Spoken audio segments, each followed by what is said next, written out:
എല്ലാവർക്കും കേരള PSC ട്രെൻഡ്സിലേക്ക് വീണ്ടും സ്വാഗതം.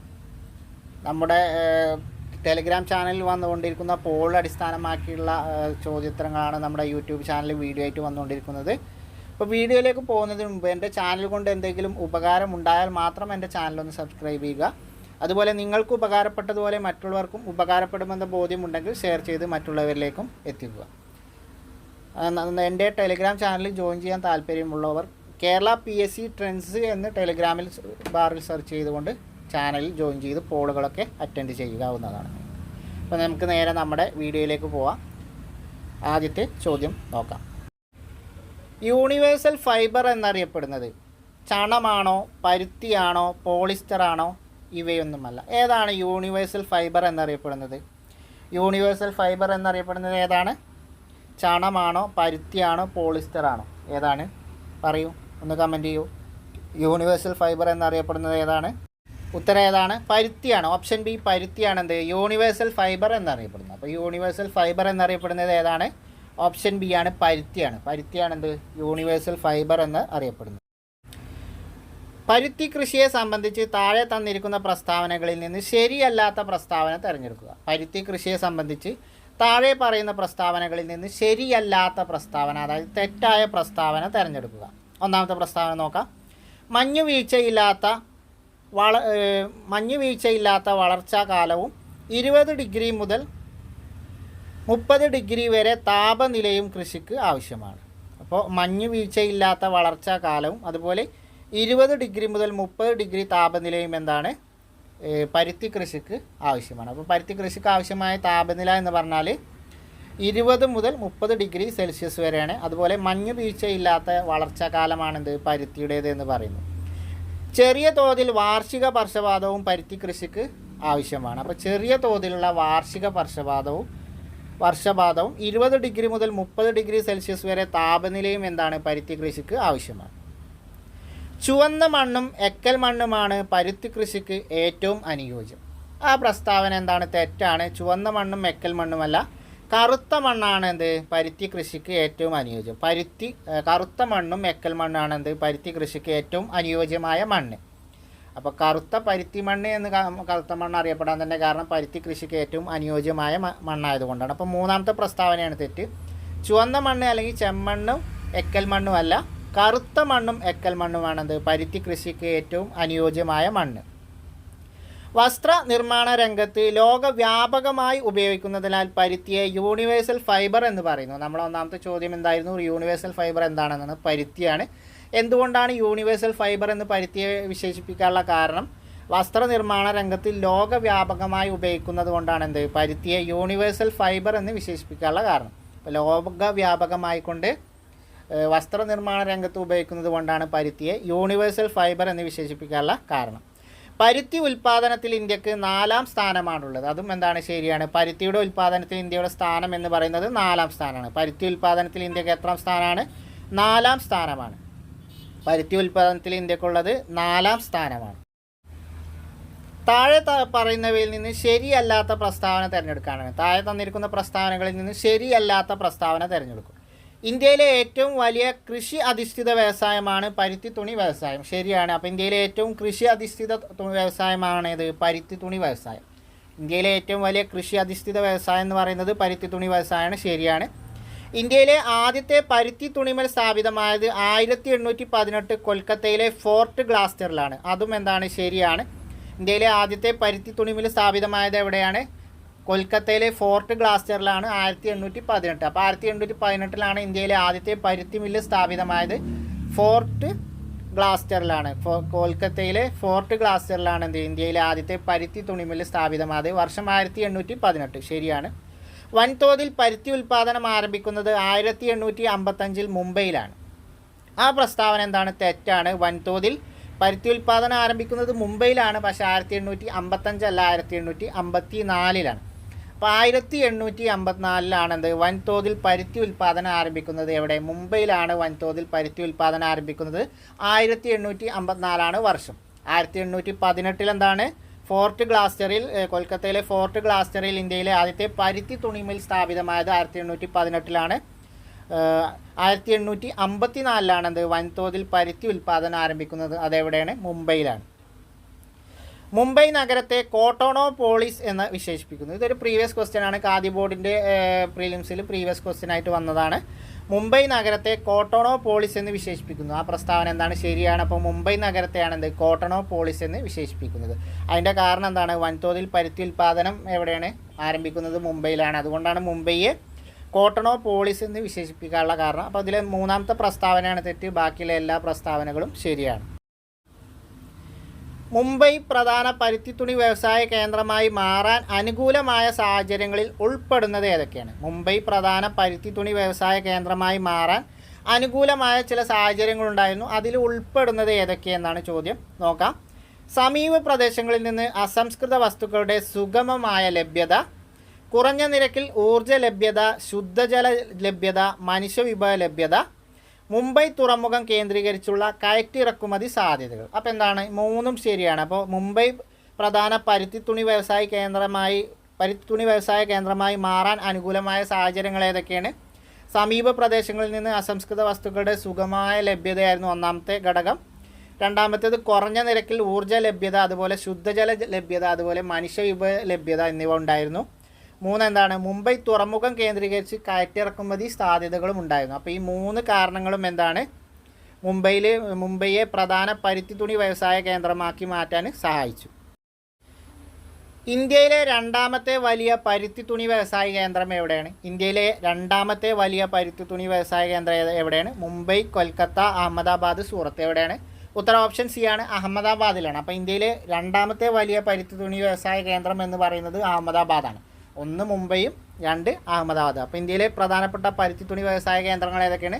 1ാം സ്ഥാനം മുംബൈക്കും 2ാം സ്ഥാനം ഏതാണ്? ഓപ്ഷൻ സി ആണ്, അഹമ്മദാബാദാണ്. അപ്പോൾ അഹമ്മദാബാദാണ് ഇന്ത്യയിലെ രണ്ടാമത്തെ വലിയ പരുത്തിത്തുണി വ്യവസായ കേന്ദ്രം. ചണം കൃഷിയെ സംബന്ധിച്ച് ശരിയല്ലാത്ത പ്രസ്താവന തിരഞ്ഞെടുക്കുക. ചണം കൃഷിയെ സംബന്ധിച്ച് ശരിയല്ലാത്ത പ്രസ്താവന തിരഞ്ഞെടുക്കുക. നാരുവിളയായ ചണം ചൂടും ഈർപ്പവുമുള്ള സാഹചര്യങ്ങളിലാണ് വളരുന്നത്. അപ്പോൾ ചണം കൃഷി എന്താണ്? നാരുവിളയാണ് എന്തൊരു ചണം കൃഷി. അത് ചൂടും ഈർപ്പവുമുള്ള സാഹചര്യങ്ങളിലാണ് വളരുന്നത്. ശരിയാണ്. കുറഞ്ഞ താപനിലയും 140 സെൻറ്റിമീറ്റർ കൂടുതൽ മഴയും ചണം കൃഷിക്ക് അത്യന്താപേക്ഷിതമാണ്. ആ പ്രസ്താവന എന്താണ്? തെറ്റാണ്. കാരണം എന്താണ്? കൂടിയ താപനിലയും 150 സെൻറ്റിമീറ്ററിൽ കൂടുതൽ മഴയുമാണെന്ത് ചണം കൃഷിക്ക് അത്യന്താപേക്ഷിതം. അപ്പോൾ കുറഞ്ഞ താപനിലയല്ല, കൂടിയ താപനിലയും 150 സെൻറ്റിമീറ്ററിൽ കൂടുതൽ മഴയുമാണെന്ത് ചണം കൃഷിക്ക് അത്യന്താപേക്ഷിതം എന്ന് പറയുന്നത്. നീർവാർച്ചയുള്ള എക്കൽ മണ്ണാണ് ചണം കൃഷിക്ക് അനുയോജ്യം. അത് ശരിയാണ്. പശ്ചിമ ബംഗാളിലെ ഗംഗ ബ്രഹ്മപുത്ര ഡെൽറ്റ പ്രദേശമാണ് പ്രധാന ചണ ഉൽപ്പാദന മേഖല. ശരിയാണ്. ചണ ഉൽപ്പാദനത്തിൽ നിലവിൽ ഇന്ത്യക്ക് ലോകത്തിൽ 1ാം സ്ഥാനമാണുള്ളത്. SCRTയിൽ 2 എന്നാണ്. എന്നാൽ നിലവിൽ കറണ്ട് സ്റ്റാറ്റസ് ഇന്ത്യക്ക് ചണ ഉൽപ്പാദനത്തിൽ 1ാം സ്ഥാനമാണ്. അപ്പോൾ ശരിയാണ്. അപ്പോൾ ഇതിലെ തെറ്റ് എന്ന് പറയുന്നത് രണ്ടാമത്തെ പ്രസ്താവനയാണ്. കുറഞ്ഞ താപനിലയല്ല, കൂടിയ താപനിലയും 140 സെൻറ്റിമീറ്റർ അല്ല 150 സെൻറ്റിമീറ്ററിൽ കൂടുതൽ മഴയുമാണെന്ത് ചണം കൃഷിക്ക് അത്യന്താപേക്ഷിതം എന്ന് പറയുന്നത്. നാരുവിളയായ ചണം ചൂടും ഈർപ്പവും ഉള്ള സാഹചര്യങ്ങളിലാണ് വളരുന്നത്. അതുപോലെ കുറഞ്ഞ താപനിലയല്ല, കൂടിയ താപനിലയും 140 അല്ല 150 സെൻറ്റിമീറ്ററിൽ കൂടുതൽ മഴയും എന്താണ് ചണം കൃഷിക്ക് അത്യന്താപേക്ഷിതമാണ്. നീർവാർച്ചയുള്ള എക്കൽ മണ്ണാണ് ചണം കൃഷിക്ക് അനുയോജ്യം. ശരിയാണ്. പശ്ചിമ ബംഗാളിലെ ഗംഗ ബ്രഹ്മപുത്ര ഡെൽറ്റ പ്രദേശമാണ് പ്രധാന ചണ ഉൽപ്പാദന മേഖല. ശരിയാണ്. ചണ ഉൽപ്പാദനത്തിൽ നിലവിൽ ഇന്ത്യക്ക് എന്താണ് ലോകത്തിൽ 1ാം സ്ഥാനമാണ്. അതും ശരിയാണ്. തേയില കൃഷിയെ സംബന്ധിച്ച് ശരിയല്ലാത്ത പ്രസ്താവന തിരഞ്ഞെടുക്കാനാണ്. തേയില കൃഷിയെ സംബന്ധിച്ച് ശരിയല്ലാത്ത പ്രസ്താവന തിരഞ്ഞെടുക്കുക. ലോകത്തിലെ ഏറ്റവും കൂടുതൽ തേയില ഉൽപ്പാദിപ്പിക്കുന്ന രാജ്യം ഏതാണ്? ഇന്ത്യയാണ്. അതെന്താണ്? ശരിയാണ്. അപ്പോൾ ലോകത്തിലെ ഏറ്റവും കൂടുതൽ തേയില ഉൽപ്പാദിപ്പിക്കുന്ന രാജ്യം ഏതാണ്? ഇന്ത്യയാണ്. അസം, പശ്ചിമ ബംഗാൾ, കേരളം, തമിഴ്നാട് എന്നീ സംസ്ഥാനങ്ങളിലാണ് ഇന്ത്യയിൽ തേയിലത്തോട്ടം ഉള്ളത്. അതും ശരിയാണ്. അപ്പോൾ ഇന്ത്യയിലെ തേയിലത്തോട്ടം ഉള്ളത് എവിടെയൊക്കെയാണ്? അസം, പശ്ചിമ ബംഗാൾ, കേരളം, തമിഴ്നാട് എന്നീ സംസ്ഥാനങ്ങളിലാണ്. ഈ 4 സംസ്ഥാനങ്ങളിലാണ് പ്രധാനമായും ഇന്ത്യയിലെ തേയിലത്തോട്ടങ്ങളുള്ളത്. ഏതൊക്കെയാണ് സംസ്ഥാനങ്ങൾ? അസം, തമിഴ്നാട്, കേരളം, അതുപോലെ എന്താണ് പശ്ചിമ ബംഗാൾ. 200 മുതൽ 250 സെൻറ്റിമീറ്റർ വരെ വാർഷിക വർഷപാതവും 25 ഡിഗ്രി മുതൽ 30 ഡിഗ്രി സെൽഷ്യസ് വരെ താപനിലയുമുള്ള കുന്നിൻ ചെരുവുകളിലാണ് തേയില കൃഷിക്ക് ഏറ്റവും അനുയോജ്യം. അതും ശരിയാണ്. അപ്പോൾ തേയില കൃഷിക്ക് അനുയോജ്യമായ പ്രദേശം എന്ന് പറഞ്ഞാൽ 200 മുതൽ 250 സെൻറ്റിമീറ്റർ വരെ വാർഷിക വർഷപാതം വേണം. അതേപോലെ 25 ഡിഗ്രി മുതൽ 30 ഡിഗ്രി വരെ താപനിലയുമുള്ള കുന്നിൻ ചെരുവുകളാണെന്ത് തേയില കൃഷിക്ക് ഏറ്റവും അനുയോജ്യം. അതെന്താണ് ശരിയാണ്. ജൈവാംശമുള്ള ജലം വാർന്നു പോകുന്ന മണ്ണാണ് ഈ തോട്ടവിളക്ക് ആവശ്യം. അതും ശരിയാണ്. അപ്പോൾ ജൈവാംശമുള്ള ജലം വാർന്നു പോകുന്ന മണ്ണാണ് തേയില കൃഷിക്ക് അനുയോജ്യം. അതും ശരിയാണ്. ഇന്ത്യയിൽ ഏറ്റവും കൂടുതൽ തേയില ഉൽപ്പാദിപ്പിക്കുന്ന സംസ്ഥാനം കേരളമാണ്. ആ പ്രസ്താവന എന്താണ്? തെറ്റാണ്. ഇന്ത്യയിൽ ഏറ്റവും കൂടുതൽ തേയില ഉൽപ്പാദിപ്പിക്കുന്ന സംസ്ഥാനം കേരളമല്ല, അസമാണ്. ഏതാണ്? അസമാണ്. ഇപ്പോൾ ലോകത്തിൽ ഏറ്റവും കൂടുതൽ തേയില ഉൽപ്പാദിപ്പിക്കുന്നത് ഇന്ത്യയും, ഇന്ത്യയിൽ ഏറ്റവും കൂടുതൽ തേയില ഉൽപ്പാദിപ്പിക്കുന്ന സംസ്ഥാനം എന്ന് പറഞ്ഞാൽ ഏതാണ്? അസമാണ്, കേരളമല്ല. ആകെ ഇന്ത്യയിൽ 4 സംസ്ഥാനങ്ങളിലാണ് തേയില ഉൽപ്പാദിപ്പിക്കുന്നത്: അസം, പശ്ചിമ ബംഗാൾ, കേരളം, അതുപോലെ തമിഴ്നാട്. അതിൽ ഏറ്റവും കൂടുതൽ തേയില ഉൽപ്പാദിപ്പിക്കുന്ന സംസ്ഥാനം ഏതാണ്? അസമാണ്. അപ്പോൾ അവസാനത്തെ പ്രസ്താവനയാണ് തെറ്റ്. ബാക്കിയുള്ള എല്ലാ പ്രസ്താവനകളും എന്താണ്? ശരിയാണ്. കാപ്പിയെ സംബന്ധിച്ച് ശരിയല്ലാത്ത പ്രസ്താവന തിരഞ്ഞെടുക്കാനാണ്. കാപ്പിയെ സംബന്ധിച്ച് ശരിയല്ലാത്ത പ്രസ്താവന തിരഞ്ഞെടുക്കാനാണ്. നോക്കാം. ഒരു ഉഷ്ണമേഖലാ തോട്ടവിളയാണ് കാപ്പി. എന്താണ്? ശരിയാണ്. അപ്പോൾ കാപ്പി എന്താണ്? ഒരു ഉഷ്ണമേഖലാ തോട്ടവിളയാണ് കാപ്പി. ഇവിടെ ഉൽപ്പാദനത്തിൽ ലോകത്തിൽ ഇന്ത്യക്ക് 6ാം സ്ഥാനമാണ്. അതായത് കാപ്പിയുടെ ഉൽപ്പാദനത്തിൽ ഇന്ത്യക്ക് എന്താണ്? ലോകത്തിൽ 6ാം സ്ഥാനമാണ്. അത് ശരിയാണ്. ഒരു ഉഷ്ണമേഖലാ തോട്ടവിളയാണ് എന്ത്? കാപ്പി. ഇതിൻ്റെ ഉൽപ്പാദനത്തിൽ ലോകത്തിൽ ഇന്ത്യക്ക് 6ാം സ്ഥാനമാണ്. അതും ശരിയാണ്. കർണാടക, കേരളം, തമിഴ്നാട് എന്നീ സംസ്ഥാനങ്ങളിലായി പശ്ചിമഘട്ട മലനിരകളിലാണ് ഇന്ത്യയിലെ കാപ്പിത്തോട്ടങ്ങൾ. അതും ശരിയാണ്. അപ്പോൾ ഇന്ത്യയിലെ കാപ്പിത്തോട്ടങ്ങൾ എവിടെയാണ്? കർണാടകം, കേരള, തമിഴ്നാട് സംസ്ഥാനങ്ങളിലായിട്ടുള്ള പശ്ചിമഘട്ട മലനിരകളിലാണ് ഇന്ത്യയിലെ കാപ്പിത്തോട്ടം സ്ഥിതി ചെയ്യുന്നത്. അതും ശരിയാണ്. ഉയർന്ന വർഷപാതവും മിതമായ താപനിലയുമാണ് കാപ്പി കൃഷിക്ക് അനുയോജ്യം. അതും ശരിയാണ്. അപ്പോൾ ഉയർന്ന വർഷപാതം അതുപോലെ മിതമായ താപനിലയുമാണെന്ത്? കാപ്പി കൃഷിക്ക് അനുയോജ്യമായത്. അതും ശരിയാണ്. ഇന്ത്യയിലെ കാപ്പിയുടെ ആകെ ഉൽപ്പാദനത്തിൽ 2/3 ഭാഗവും കേരളത്തിൽ നിന്നാണ്. ആ പ്രസ്താവന എന്താണ്? തെറ്റാണ്. കേരളത്തിൽ നിന്നല്ല, പിന്നെ എവിടെ നിന്നാണ്? കർണാടകയിൽ നിന്നാണ്. അപ്പോൾ ഇന്ത്യയിലെ കാപ്പിയുടെ ആകെ ഉൽപ്പാദനത്തിൽ 2/3 ഭാഗവും എവിടെ നിന്നാണ്? കേരളത്തിൽ നിന്നല്ല, കർണാടകയിൽ നിന്നാണ്. അപ്പോൾ 4ാമത്തെ പ്രസ്താവന എന്താണ്? തെറ്റാണ്. ഇനി 5ാമത്തെ പ്രസ്താവന നോക്കാം. അന്താരാഷ്ട്ര വിപണിയിൽ ഏറെ ആവശ്യക്കാരുള്ള അറബിക്ക എന്ന മുന്തിയ ഇനം കാപ്പിക്കുരു ഇന്ത്യയുടേതാണ്. അതും എന്താണ്? ശരിയാണ്. അപ്പോൾ അന്താരാഷ്ട്ര വിപണിയിൽ ഏറ്റവും മൂല്യമുള്ളത് അല്ലെങ്കിൽ ഏറെ ആവശ്യക്കാരുള്ളത്, ഡിമാൻഡുള്ള ഒരു കാപ്പിക്കുരു ഐറ്റം എന്ന് പറഞ്ഞാൽ അതേതാണ്? അറബിക്കയാണ്. അതേതാണ്? ഇന്ത്യയുടെ സ്വന്തം ബ്രീഡാണ് എന്ത്? അറബിക്ക എന്ന കാപ്പിക്കുരു. അപ്പോൾ കാപ്പിക്കുരു നമുക്ക് പറഞ്ഞു, കാപ്പിക്കുരു വ്യവസായത്തിൽ ഇന്ത്യക്ക് എന്താണ്? 6ാം സ്ഥാനമാണ്. പക്ഷേ അറബിക്ക എന്താണ്? ലോകത്തിലെ ഏറ്റവും കൂടുതൽ ഡിമാൻഡുള്ള അല്ലെങ്കിൽ ആവശ്യമുള്ള ഒരു ഇന്ത്യയുടെ ബ്രീഡാണ്, ഇന്ത്യയുടെ വിത്തിനമാണെന്ത്? അറബിക്ക എന്ന കാപ്പിക്കുരു. അറബിക്ക എന്നത് ഏതിൻ്റെ വിത്തിനമാണെന്ന് പ്രീവിയസ് ക്വസ്റ്റ്യൻ ആയിരുന്നു. അറബിക്ക, റോബസ്റ്റ ഒക്കെ എന്താണ്? കാപ്പിക്കുരുവിൻ്റെ വെറൈറ്റീസാണ്, കാപ്പിക്കുരുവിൻ്റെ വിത്തിനങ്ങളാണ്. അപ്പോൾ ഇതിൽ തെറ്റ് എന്ന് പറഞ്ഞാൽ ഇന്ത്യയിലെ കാപ്പിയുടെ ആകെ ഉൽപ്പാദനത്തിൽ 2/3 ഭാഗവും കേരളത്തിൽ നിന്നാണ് എന്ന തെറ്റാണ്. കേരളത്തിൽ നിന്നല്ല, ഇന്ത്യയുടെ കാപ്പിയുടെ ഉൽപ്പാദനത്തിലെ ആകെ 2/3 ഭാഗവും കർണാടകയിൽ നിന്നാണ്. എവിടെ നിന്നാണ്? കർണാടകയിൽ നിന്നാണ്. ആ പ്രസ്താവന മാത്രമാണ് തെറ്റ്. ബാക്കിയുള്ള എല്ലാ പ്രസ്താവനകളും എന്താണ്? ശരിയാണ്. താഴെ പറയുന്നവയിൽ നിന്ന് ശരിയായ പ്രസ്താവന തിരഞ്ഞെടുക്കാനാണ്. അപ്പോൾ ശരിയായ പ്രസ്താവനകൾ തിരഞ്ഞെടുക്കാം. നോക്കാം. ഏലം, കുരുമുളക്, ജാതി, ഗ്രാമ്പു, ഇഞ്ചി തുടങ്ങിയ സുഗന്ധവിളകൾക്ക് പ്രാചീന കാലം മുതൽക്കേ പുകൾപെറ്റ രാജ്യമാണ് ഇന്ത്യ. അപ്പോൾ എന്താണ്? ശരിയാണ്. അപ്പോൾ ഏലം, കുരുമുളക്, ജാതി, ഗ്രാമ്പു, ഇഞ്ചി തുടങ്ങിയ സുഗന്ധവിളകൾക്ക് പ്രാചീന കാലം മുതൽ പുകൾപെറ്റ രാജ്യമാണ് ഇന്ത്യ. നമുക്കറിയാം, വിദേശികളൊക്കെ ഇത് തേടിയാണ് എന്ത്? ഇന്ത്യയിലേക്ക് അധിനിവേശം നടത്തിയത് എന്ന് നമ്മൾ ചരിത്രം പഠിച്ചപ്പോൾ പഠിച്ചതാണ്. പശ്ചിമഘട്ട മലനിരകളിലാണ് സുഗന്ധ തോട്ടവിളകൾ ഏറെയും കേന്ദ്രീകരിച്ചിട്ടുള്ളത്. അതും ശരിയാണ്. അപ്പോൾ പശ്ചിമഘട്ട മലനിരകൾ കേന്ദ്രീകരിച്ചാണ് ഇന്ത്യയുടെ പ്രധാന സുഗന്ധ തോട്ടവിള കൃഷിയുള്ളത്. നീർവാർച്ചയുള്ള വനമണ്ണ്, മണൽ മണ്ണ് എന്നിവയും ധാരാളം മഴ ലഭിക്കുന്ന ഉഷ്ണമേഖലാ കാലാവസ്ഥയുമാണെന്ത്? ഇവക്ക് അനുകൂലം. ഇവക്ക് എന്ന് പറഞ്ഞാൽ സുഗന്ധ വ്യഞ്ജനങ്ങൾക്ക് അല്ലെങ്കിൽ സുഗന്ധ വിളകൾക്ക് അനുകൂലം. അതും ശരിയാണ്. അപ്പോൾ നീർവാർച്ചയുള്ള വനമണ്ണ്, മണൽ മണ്ണ്, അതുപോലെ ധാരാളം മഴ ലഭിക്കുന്ന ഉഷ്ണമേഖലാ കാലാവസ്ഥ എന്നിവയാണ് എന്തിനനുകൂലം? സുഗന്ധ വിളകൾക്ക് അനുകൂലം. അപ്പോൾ എന്താണ്? എല്ലാം ശരിയാണ്. അപ്പോൾ താഴെ ശരിയായ പ്രസ്താവന തിരഞ്ഞെടുക്കാനാണ്. ഇന്ന് 3 പ്രസ്താവനകളും ശരിയാണ്. ഒന്നുകൂടി നോക്കാം. ഏലം, കുരുമുളക്, ജാതി, ഗ്രാമ്പു, ഇഞ്ചി തുടങ്ങിയവയാണെന്ത്? സുഗന്ധ വിളകൾ. ഇത് പ്രാചീന കാലം മുതൽക്ക് തന്നെ പുകൾപെറ്റ രാജ്യമാണെന്ത്? ഇന്ത്യ എന്ന് പറയുന്നത്. അതുകൊണ്ടാണ് വിദേശികൾ ഇത് തേടി ഇന്ത്യയിലേക്ക് വന്നത്. അപ്പോൾ അത് ശരിയാണ്. പശ്ചിമഘട്ട മലനിരകളിലാണ് എന്ത് സുഗന്ധവിള തോട്ടങ്ങൾ ഏറെയും കേന്ദ്രീകരിച്ചിട്ടുള്ളത്, അതും ശരിയാണ്. പശ്ചിമഘട്ട മലനിരകളിലാണ് സുഗന്ധവിള തോട്ടങ്ങൾ ഏറെയും കേന്ദ്രീകരിച്ചിട്ടുള്ളത്, ശരിയാണ്. നീർവാർച്ചയുള്ള വനമണ്ണ്, മണൽ മണ്ണ് എന്നിവയും ധാരാളം മഴ ലഭിക്കുന്ന ഉഷ്ണമേഖലാ കാലാവസ്ഥയുമാണ് സുഗന്ധവിളകൾക്ക് അനുയോജ്യം അല്ലെങ്കിൽ അനുകൂല്യം എന്ന് പറഞ്ഞത്, അതും എന്താണ് ശരിയാണ്. അപ്പോൾ എല്ലാ പ്രസ്താവനയും ശരിയാണ്. അടുത്തത് നോക്കാം. കരിമ്പ് കൃഷിയെ സംബന്ധിച്ച് ശരിയല്ലാത്ത പ്രസ്താവന തിരഞ്ഞെടുക്കുകയാണ്. നമുക്ക് നോക്കാം. കരിമ്പ് കൃഷിയെ സംബന്ധിച്ച് ശരിയല്ലാത്ത പ്രസ്താവന തിരഞ്ഞെടുക്കാം. ഉഷ്ണമേഖലാ വിളയായ കരിമ്പിന് ചൂടും മഴയുമുള്ള കാലാവസ്ഥയാണ് വേണ്ടത്, അതെന്താണ് ശരിയാണ്. അപ്പോൾ ഉഷ്ണമേഖലാ വിളയാണെന്ത് കരിമ്പ്, അപ്പോൾ അതിന് ചൂടും മഴയുമുള്ള മിക്സഡ് കാലാവസ്ഥയാണ് വേണ്ടത്, ശരിയാണ്. അപ്പോൾ ചൂടും വേണം മഴയും വേണം, അങ്ങനെ ഇടകലർന്ന കാലാവസ്ഥയാണ് എന്ത് ഉഷ്ണമേഖലാ വിളയായ കരിമ്പിന് വേണ്ടത്, ശരിയാണ്. കറുത്ത മണ്ണ്, എക്കൽ മണ്ണ് തുടങ്ങിയ മണ്ണിനങ്ങൾ കരിമ്പ് കൃഷിക്ക് അനുയോജ്യമാണ്, അതെന്താണ് ശരിയാണ്.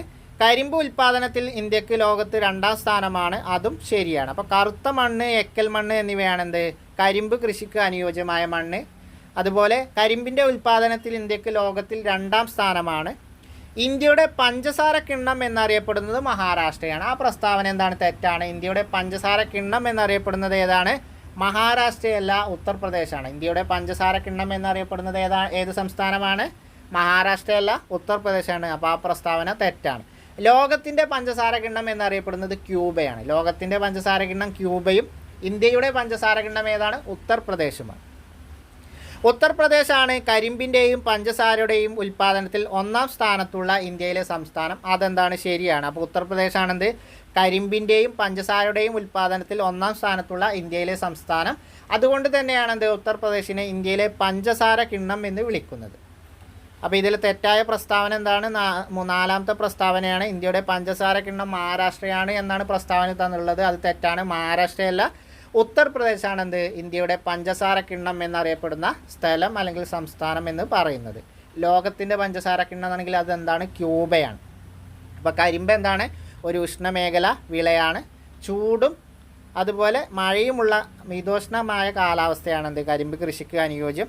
കറുത്ത മണ്ണും എക്കൽ മണ്ണും എന്താണ് കരിമ്പ് കൃഷിക്ക് അനുയോജ്യമായ മണ്ണാണ്. പരുത്തിയുടെ കാര്യം പറഞ്ഞ പോലെ തന്നെ പരുത്തി കൃഷിക്കും അനുയോജ്യം എന്താണ് കറുത്ത മണ്ണും എക്കൽ മണ്ണാണ്. ഈ എക്കൽ മണ്ണ് പൊതുവേ എന്താണ് എല്ലാ കൃഷികൾക്കും അനുയോജ്യമായൊരു മണ്ണാണ്. കാരണം ഫലഭൂയിഷ്ഠത കൂടിയൊരു മണ്ണിനമാണെന്ത് എക്കൽ മണ്ണ്. അതുകൊണ്ട് പരുത്തി കൃഷിക്കാണെങ്കിലും കരിമ്പ് കൃഷിക്കാണെങ്കിലും എന്താണ് കറുത്ത മണ്ണും എക്കൽ മണ്ണും അനുയോജ്യമായ മണ്ണാണ്. അടുത്തത് നോക്കാം. റബ്ബർ കൃഷിയെ സംബന്ധിച്ച് ശരിയല്ലാത്ത പ്രസ്താവന തിരഞ്ഞെടുക്കാനാണ്. എന്താണ് റബ്ബർ കൃഷിയെ സംബന്ധിച്ച് ശരിയല്ലാത്ത പ്രസ്താവന തിരഞ്ഞെടുക്കാം. നോക്കാം. റബ്ബർ കൃഷിയെ സംബന്ധിച്ച് ശരിയല്ലാത്ത പ്രസ്താവന തിരഞ്ഞെടുക്കുക. 25 ഡിഗ്രി സെൽഷ്യസിൽ കൂടിയ താപനിലയും 150 സെൻറ്റിമീറ്ററിന് മുകളിൽ മഴയുമാണ് റബ്ബർ കൃഷിക്ക് അനുയോജ്യം. അതെന്താണ് ശരിയാണ്. 25 ഡിഗ്രി സെൽഷ്യസിൽ കൂടിയ താപനിലയും 150 സെൻറ്റിമീറ്ററിന് മുകളിലുള്ള മഴയുമാണെന്ത് റബ്ബർ കൃഷിക്ക് അനുയോജ്യം. ആ പ്രസ്താവന ശരിയാണ്. മറ്റു കൃഷികൾക്ക് പൊതുവെ അനുകൂലമല്ലാത്ത ലാറ്ററൈറ്റ് മണ്ണാണ് റബ്ബർ കൃഷിക്ക് ഏറെ അനുയോജ്യമായ മണ്ണ്. ശരിയാണ്. അപ്പോൾ റബ്ബർ കൃഷിക്ക് അനുയോജ്യമായ മണ്ണ് ഏതാണ്, ലാറ്ററൈറ്റ് മണ്ണാണ്. അപ്പോൾ ലാറ്ററൈറ്റ് മണ്ണ് പൊതുവെ മറ്റു കൃഷികൾക്ക് അനുയോജ്യമല്ല, എന്നാൽ കൂടി റബ്ബറിന് ഏറ്റവും അനുയോജ്യമായ റബ്ബർ കൃഷിക്ക് ഏറ്റവും അനുയോജ്യമായ മണ്ണ് ഏതാണ്, ലാറ്ററൈറ്റ് മണ്ണാണ്. 25 ഡിഗ്രി സെൽഷ്യസിൽ കൂടിയ താപനിലയും 150 സെൻറ്റിമീറ്ററിന് മുകളിൽ മഴയുമാണെന്ത് റബ്ബർ കൃഷിക്ക് അനുയോജ്യം. അതുപോലെ മറ്റു കൃഷികൾക്ക് പൊതുവെ അനുകൂലമല്ലാത്ത ലാറ്ററൈറ്റ് മണ്ണാണെന്ത് റബ്ബർ കൃഷിക്ക് അനുകൂലമായ മണ്ണ്. ആ രണ്ട് പ്രസ്താവന ശരിയാണ്. ഇന്ത്യയിൽ ഏറ്റവും കൂടുതൽ റബ്ബർ ഉൽപ്പാദിപ്പിക്കുന്ന സംസ്ഥാനം കർണാടകയാണ്. പ്രസ്താവന എന്താണ്, തെറ്റാണ്. നമുക്കറിയാം കേരളമാണ്. ഏതാണ് ഇന്ത്യയിൽ ഏറ്റവും കൂടുതൽ റബ്ബർ ഉൽപ്പാദിപ്പിക്കുന്ന സംസ്ഥാനം എന്ന് പറഞ്ഞാൽ കേരളമാണ്, കർണാടകയല്ല. ഏതാണ് കേരളമാണ്. നമുക്കറിയാം, നമുക്ക് അഭിമാനത്തോടെ പറയാം നമ്മുടെ സംസ്ഥാനമാണെന്ത് ഇന്ത്യയിലെ ഏറ്റവും കൂടുതൽ റബ്ബർ ഉൽപ്പാദിപ്പിക്കുന്ന സംസ്ഥാനം. നമുക്കറിയാം നമ്മുടെ ഏതിൽ സഞ്ചരിച്ച് എവിടെ നോക്കിയാലോ അവിടെയൊക്കെ നമ്മൾ റബ്ബർ കൃഷി ധാരാളമായിട്ട് കാണാറുണ്ട്. അപ്പോൾ സ്വാഭാവികമായിട്ടും ഇന്ത്യയിൽ ഏറ്റവും കൂടുതൽ റബ്ബർ കൃഷി ചെയ്യുന്ന സംസ്ഥാനം എന്ന് പറഞ്ഞാൽ നമ്മുടെ സ്വന്തം കേരളമാണ്. അപ്പോൾ ഇതിൽ കർണാടക എന്നാണ് തന്നിട്ടുള്ളത്, അതുകൊണ്ട് ആ പ്രസ്താവന തെറ്റാണ്, കേരളമാണ്. തമിഴ്നാട്ടിൻ്റെ ചില ഭാഗങ്ങളിലും ആൻഡമാൻ നിക്കോബാർ ദ്വീപുകളിലും ചെറിയ തോതിൽ റബ്ബർ കൃഷി ചെയ്തു വരുന്നു. തമിഴ്നാട്ടിൻ്റെ ചില ഭാഗങ്ങളിലും ആൻഡമാൻ നിക്കോബാർ ദ്വീപുകളിലും ചെറിയ തോതിൽ റബ്ബർ കൃഷി ചെയ്തു വരുന്നു. ആ പ്രസ്താവന എന്താണ്, ശരിയാണ്. അപ്പോൾ ഇന്ത്യയിൽ ഏറ്റവും കൂടുതൽ റബ്ബർ ഉൽപ്പാദിപ്പിക്കുന്ന സംസ്ഥാനം കേരളമാണ്. കേരളത്തിന് പുറമെ തമിഴ്നാടിൻ്റെ ചില ഭാഗങ്ങളിലും അതേപോലെ ആൻഡമാൻ നിക്കോബാർ ദ്വീപുകളിലും എന്തുണ്ട്, റബ്ബർ കൃഷി ചെയ്യുന്നുണ്ട്. അപ്പോൾ ആൻഡമാൻ നിക്കോബാർ ദ്വീപുകളിലും തമിഴ്നാട്ടിലെ ചില പ്രദേശങ്ങളിലും എന്തുണ്ട്, റബ്ബർ കൃഷി ചെയ്യുന്നുണ്ട്. കർണാടകയുടെ ചില പ്രദേശങ്ങളിലും നിലവിൽ റബ്ബർ കൃഷി ഉണ്ട്. കാരണം നമുക്കറിയാം, നമ്മളെ നാട്ടിൽ നിന്നൊക്കെ ആളുകൾ ഈ റബ്ബർ തോട്ടങ്ങളൊക്കെ കർണാടകയിൽ ലീസിന് എടുക്കാറുണ്ട്. അപ്പോൾ കർണാടകയിലും നിലവിൽ കുറച്ച് റബ്ബർ കൃഷി തുടങ്ങിയിട്ടുണ്ട് കേട്ടോ. അപ്പോൾ അതനുബന്ധമായിട്ട് ഓർത്ത് വെച്ചാൽ മതി. ഏറ്റവും കൂടുതൽ റബ്ബർ കൃഷി ഉൽപ്പാദിപ്പിക്കുന്ന സംസ്ഥാനം എന്താണ്, കേരളമാണ്. അത് നമുക്ക് മാറില്ല എന്ന് എനിക്കറിയാം. പിന്നെ ലാറ്ററൈറ്റ് മണ്ണ്, അത് പ്രീവിയസ് ക്വസ്റ്റ്യനാണ്. റബ്ബർ കൃഷിക്ക് അനുയോജ്യമായ മണ്ണ് ലാറ്ററൈറ്റ് മണ്ണാണ്. 25 ഡിഗ്രി സെൽഷ്യസിൽ കൂടിയ താപനില, 150 സെൻറ്റിമീറ്ററിന് മുകളിൽ മഴ, ഇത് രണ്ടുമാണ് എന്ത്, റബ്ബർ കൃഷിക്ക് വേണ്ട കാലാവസ്ഥ എന്ന് പറയുന്നത്. റബ്ബറിൻ്റെ ജന്മദേശം ഏതാണ്? റബ്ബറിൻ്റെ ജന്മദേശം അമേരിക്കയാണോ, ഫ്രാൻസ് ആണോ, ബ്രസീലാണോ, ജപ്പാനാണോ? റബ്ബറിൻ്റെ ജന്മദേശം ഏതാണ്? ഉത്തരം ഓപ്ഷൻ സി ആണ്, ബ്രസീലാണ്. റബ്ബറിൻ്റെ ജന്മദേശം ഏതാണ്? ബ്രസീലാണ്. ഇതും പ്രീവിയസ് ക്വസ്റ്റ്യൻ ആണ്. അപ്പോൾ റബ്ബറിൻ്റെ ജന്മദേശം ഏതാണ്? ബ്രസീലാണ്. ഏതാണ്? റബ്ബറിൻ്റെ ജന്മദേശം ഏതാണ്? ബ്രസീലാണ്. അടുത്ത നോക്കാം, വീഡിയോയിലെ അവസാനത്തെ ചോദ്യമാണ്. 1875 ഇന്ത്യയിലേക്ക് ആദ്യമായി റബ്ബർ വിത്തുകൾ കൊണ്ടുവന്ന ബ്രിട്ടീഷുകാർ. അപ്പോൾ ഒരു ബ്രിട്ടീഷുകാരനാണ് എന്ത്, ഇന്ത്യയിലേക്ക് ആദ്യമായിട്ട് റബ്ബറിൻ്റെ വിത്തുകൾ കൊണ്ടുവന്നത്. എന്നാണ് വർഷം? 1875. അപ്പോൾ 1875 ആദ്യമായി ഇന്ത്യയിലേക്ക് റബ്ബർ കുരുവിൻ്റെ വിത്തുകൾ കൊണ്ടുവന്നത്. അതാരാണ്? ബ്രിട്ടീഷുകാരനാണ്. ആരാണ് ആ ബ്രിട്ടീഷുകാരൻ? William Jones, William Henry, Charles Henry, Jonathan Trott. ആരാണ്? ഉത്തരം ഓപ്ഷൻ ബി ആണ്, വില്യം ഹെൻറിയാണ്. അപ്പോൾ 1875 ഇന്ത്യയിലേക്ക് ആദ്യമായി റബ്ബർ വിത്തുകൾ കൊണ്ടുവന്ന ബ്രിട്ടീഷുകാരൻ ആരാണ്? ഓപ്ഷൻ ബി ആണ്, വില്യം ഹെൻറിയാണ്. ആരാണ്? William Henry. 1875 വില്യം ഹെൻറിയാണ് എന്ത്, ഇന്ത്യയിലേക്ക് ആദ്യമായി റബ്ബർ വിത്തുകൾ കൊണ്ടുവന്നത്. അദ്ദേഹം ആരാണ്? ബ്രിട്ടീഷുകാരനാണ്. അപ്പോൾ 1875 ഇന്ത്യയിലേക്ക് ആദ്യമായി റബ്ബർ വിത്തുകൾ കൊണ്ടുവന്ന ബ്രിട്ടീഷുകാരനാണ് വില്യം ഹെൻറി. ആരാണ്? William Henry. Option B, William Henry. അപ്പോൾ ഇത്രയാണ് ഈ വീഡിയോയിൽ നമ്മൾ ഏകദേശം 13 ചോദ്യങ്ങളാണ് നോക്കിയത്. അതുമായി ബന്ധപ്പെട്ട കാര്യങ്ങളും നോക്കി. അപ്പോൾ നമുക്ക് അടുത്ത വീഡിയോയിൽ അടുത്ത ദിവസം തന്നെ കൂടുതൽ ചോദ്യങ്ങളുമായി കാണാം. അതുവരെ എല്ലാവർക്കും ഒരിക്കൽ കൂടി താങ്ക് യു.